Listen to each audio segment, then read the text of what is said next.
കൂടുതൽ അച്ഛനെ അങ്ങനെ കുറ്റം പറയേണ്ട കാര്യം എന്തോ നിങ്ങൾക്ക്? അച്ഛൻ മര്യാദയ്ക്ക് തന്നെ ജീവിച്ചത്. നിങ്ങളാണ് 24 മണിക്കൂർ വെള്ളം അടിച്ചോണ്ട് കിടക്കുന്നത്. അതുകൊണ്ട് ആരെയും തല്ലുകൊണ്ടിട്ട് വന്നിരിക്കുന്നത്. അത് തല്ലുകൊണ്ടൊന്നുമല്ല, പിന്നെ നിന്റെ അച്ഛൻ മരിച്ച സന്തോഷത്തിൽ മാർക്കോ സിനിമ കാണാൻ പോയത്. എന്താ അളിയാ, മാർക്കോ സിനിമയ്ക്കകത്ത് തല്ലേ ഉള്ളൂ, വെളിയിൽ തല്ലൊന്നുമില്ല.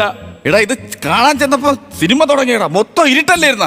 ഞാൻ ചെന്ന് ഇങ്ങനെ ഇരുന്നത് ഒരു ചേച്ചിയുടെ മടിയിലായി പോയി. അയ്യോ, ഒരു ആചാര ബാഹു ഒരു ഭർത്താവ് ഒരൊറ്റ അടി അടിച്ചെന്നു വെച്ചാ. അയ്യോ അളിയാ, വെള്ളം അടിച്ച് ബോധമില്ലാത്തോണ്ടാണ്. നമ്മൾ ഇരുട്ട് വാക്കിന് ചെന്ന് കയറുമ്പോ തപ്പി നോക്കിട്ടേ ഇരിക്കാവ്.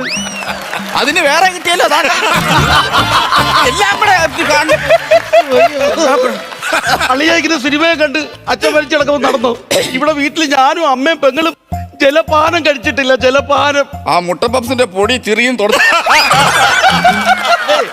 ജലപാനം കഴിക്കൂലെന്നാ പറഞ്ഞുള്ളൂ. മുട്ടപ്പപ്സ് കഴിക്കൂലെന്ന് പറഞ്ഞില്ലായിരുന്നു. ഓരോ തൊട്ടൊക്കെ